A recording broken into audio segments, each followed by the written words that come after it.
प्रभु यीशु मसीह के सामर्थी नाम में आप सबको अभिवादन करते हैं। दिव्य वचन में स्वागत है। यूहन्ना रचित सुसमाचार 10 अध्याय 7वां पद, द्वार मैं हूं। यीशु ने उनसे फिर कहा, मैं तुमसे सच सच कहता हूं, भेड़ों का द्वार मैं हूं। यीशु मसीह के मुख्य कुछ प्रस्तावनाएं यूहन्ना के सुसमाचार में देख सकते हैं। 10 अध्याय में उनमें से कुछ महत्वपूर्ण बातें पाए जाते हैं। अन्य प्रेरितों से बढ़कर कुछ विशेष चीजों को यूहन्ना ने देखा, पाया और अपने लेख में उल्लेख किया है।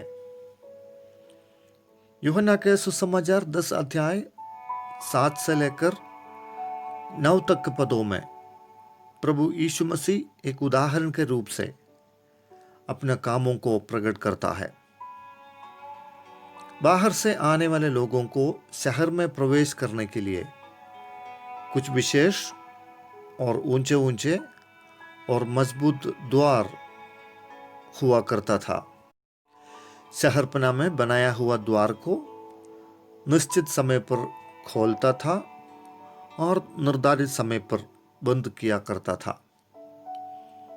इस्राएलियों के लिए द्वार एक परिचित वस्तु था।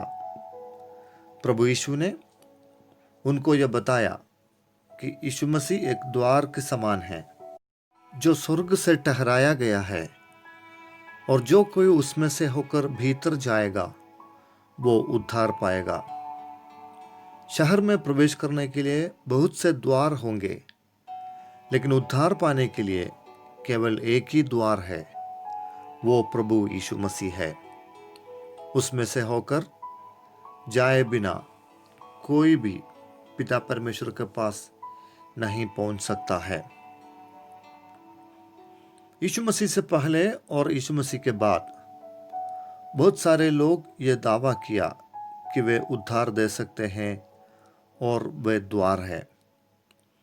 दुनिया वालों ने बहुत से द्वार को देखा, लंबे लंबे, विशाल, मोटा, ऊंचा ऊंचा और खूबसूरत कई द्वारों के सामने हम गए हैं। लेकिन दुख की बात यह है कि वह द्वार केवल देखकर या फिर उसमें से छूकर लोगों को वापस आना पड़ा। कोई भी ये नहीं कहा कि मैं द्वार हूं और तुम मुझ में से होकर आ सकते हैं या भीतर आ सकते हैं।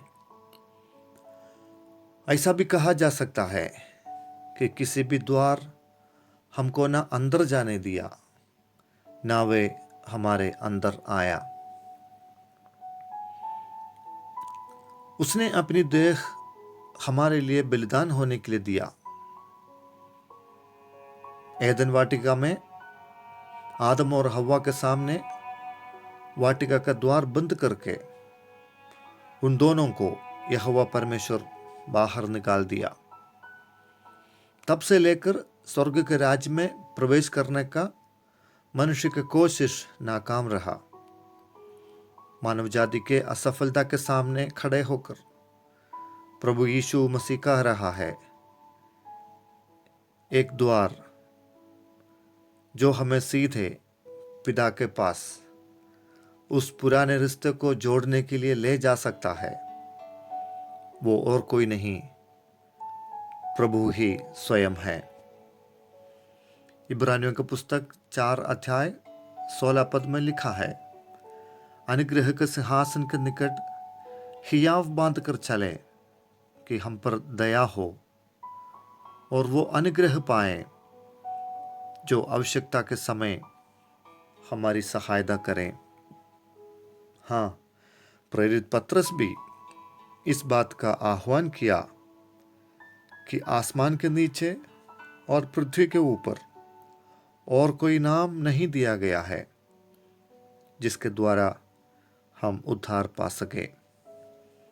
मैं आपसे यह कहना चाहता हूं कि यीशु मसीह हमारे लिए एक द्वार है, जो परमेश्वर के सारे आशीषों को उसके माध्यम से हम प्राप्त कर सकते हैं। अगर आप उद्धार नहीं पाए तो यीशु मसीह के पास जाइए। अगर आप उद्धार पाए तो उस द्वार के सामने खड़े हो जाएं, ताकि स्वर्गीय पिता परमेश्वर की आशीषें यीशु मसीह में से होकर आप प्राप्त कर सकते हैं। प्रभु आपको इन वचनों से आशीष करें। पवित्र प्रेमी पिता, हम पर आपने दया किया। यीशु मसीह जो हमारे लिए द्वार का समान खड़ा हुआ, उसमें से होकर भीतर आने के लिए हमें अवसर प्रदान करने के लिए धन्यवाद। विश्वास जीवन जीने के लिए हमें मदद कीजिए। आपसे कृपा और आशीष पाकर जीवन का अंत तक विश्वास योग्य रहने के लिए हमें सहायता कर। प्रार्थना ग्रहण करने के लिए धन्यवाद। यीशु मसीह के नाम से दुआ मांगते हैं, आमीन।